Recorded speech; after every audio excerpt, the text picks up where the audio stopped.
लेकिन इस बीच एक बड़ी खबर अपने दर्शकों को बता दें। दिल्ली के आरके पुरम में प्रधानमंत्री नरेंद्र मोदी कल मौजूद थे, जनता को संबोधित कर रहे थे। इस दौरान प्रधानमंत्री की तरफ से तमाम बड़ी बातें कही गई। प्रधानमंत्री ने कहा कि बजट मिडिल क्लास की जेब भरने वाला बजट है। दिल्ली में एक भी झुग्गी नहीं टूटेगी, क्योंकि आप देखिए आम आदमी पार्टी की तरफ से यह कहा जा रहा है कि जैसे ही भारतीय जनता पार्टी की अगर सरकार बनती है, अगर आप उन्हें वोट करते हैं तो फिर आपकी जो झुग्गी है वो टूटेगी, बीजेपी ये कदम उठाएगी। लेकिन इसी को लेकर प्रधानमंत्री नरेंद्र मोदी की तरफ से कल क्लियर किया गया। आरके पुरम में वो जनता को जब संबोधित कर रहे थे कि आपकी झुग्गी नहीं टूटेगी, बल्कि दिल्ली का विकास बीजेपी करेगी। और देखिए जिस तरीके की आपदा इस वक्त दिल्ली में है, आम आदमी पार्टी को लेकर ये हमला प्रधानमंत्री नरेंद्र मोदी की तरफ से बोला जा रहा था। इस दौरान प्रधानमंत्री ने यह क्लियर किया है कि किस तरीके से जो दिल्ली की दशा है उसको बदला जाएगा और दिल्ली में तमाम काम किए जाएंगे। भारत के इतिहास में मध्य वर्ग के लिए सबसे अनुकूल बजट प्रधानमंत्री की तरफ से कहा गया। अमर उजाला में यही हेडलाइन दी गई है। पीएम ने कहा कि जनता की आकांक्षाओं का बजट है।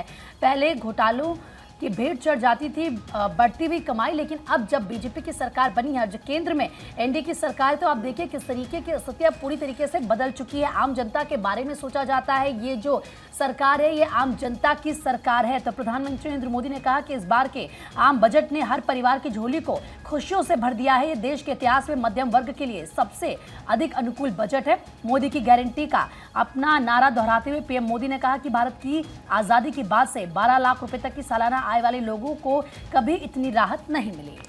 तो देखिए दिल्ली के आरके पुरम में पीएम नरेंद्र मोदी की चुनावी हुंकार, तमाम बातों का जिक्र उनके तरफ से किया गया। कहा गया कि आपदा पार्टी ने दिल्ली को बर्बाद किया। आम आदमी पार्टी पर निशाना साधते हुए तमाम बातों का जिक्र करते हुए दिल्ली कह रही है कि अब की बार बीजेपी सरकार, और दिल्ली में वोटिंग से पहले झाड़ू के तिनके दिख रहे और आपदा के नेता छोड़कर जा रहे हैं। 3 दिन बाद विकास का बसंत आएगा, क्योंकि देखिए 5 फरवरी अब वो तारीख नजदीक है जब वोट कास्ट किए जाएंगे। और ऐसे में तमाम जो पार्टियां हैं वो पूरी तरह से चुनावी रणनीति बनाते हुए मैदान में उतरी, वादों का पिटारा खुला और अब इंतजार है 8 फरवरी का, क्योंकि उस दिन चुनावी नतीजे सामने आ जाएंगे। और इससे पहले तमाम पार्टियों की जो दिग्गज है वो चुनावी प्रचार प्रसार कर रहे हैं। कोशिश यही कि अपने पक्ष में वोट की अपील करें और वोट परसेंटेज को बढ़ाया जा सके। इसी के साथ देखिए तमाम बातों का जिक्र करते हुए पीएम नरेंद्र मोदी ने कहा कि पूर्वांचल से बधाई मिल रही है। पीएम ने कहा कि बजट के बाद से बिहार एवं पूर्वांचल से कई भाई बहनों द्वारा उन्हें बधाई के संदेश भेजे जा रहे हैं, क्योंकि आपने देखा कि इस बजट में बिहार के लिए बाहर था, कई बड़े जो घोषणा थे बिहार के लिए किए गए और ये संदेश उन्हें इसलिए आ रहे हैं क्योंकि वह पूर्वांचल से सांसद हैं।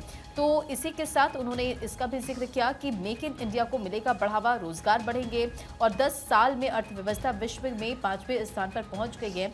और कांग्रेस की सरकार केवल अपना खजाना भरने के लिए टैक्स लगाती है। तो इन तमाम बातों का जिक्र आम आदमी पार्टी पर निशाना साधा, कांग्रेस पर भी निशाना साधते हुए विकास की बात पीएम नरेंद्र मोदी कल मंच से करते नजर आए। तो देखिए दिल्ली के आरके पुरम में प्रधानमंत्री नरेंद्र मोदी ने यह भी कहा कि बीजेपी मिडिल क्लास को सम्मान देती है। ये बजट मिडिल क्लास की जेब भरने वाला बजट है। इस बात का जिक्र करते हुए प्रधानमंत्री नरेंद्र मोदी यहां पर नजर आए। जिस तरह से वित्त मंत्री ने जो 12 लाख तक के लोगों की इनकम है उन्हें जो एक बड़ा तोहफा बजट में दिया है, उसका जिक्र करते हुए प्रधानमंत्री नरेंद्र मोदी यहां मंच से नजर आए। आम आदमी पार्टी पर पूरी तरह से हमलावर नजर आए और इस बात का जिक्र प्रधानमंत्री नरेंद्र मोदी यहां पर करते हैं कि एक तरफ आपकी झूठी घोषणाएं हैं और दूसरी तरफ सेवक मोदी की गारंटी है। इस बात का जिक्र मंच से प्रधानमंत्री नरेंद्र मोदी करते हैं और साथ ही यहां पर वो इस बात को भी कहते हैं कि राजधानी के अंदर भी जो जन कल्याण की योजनाएं हैं वो हम आगे भी जारी रखने वाले हैं।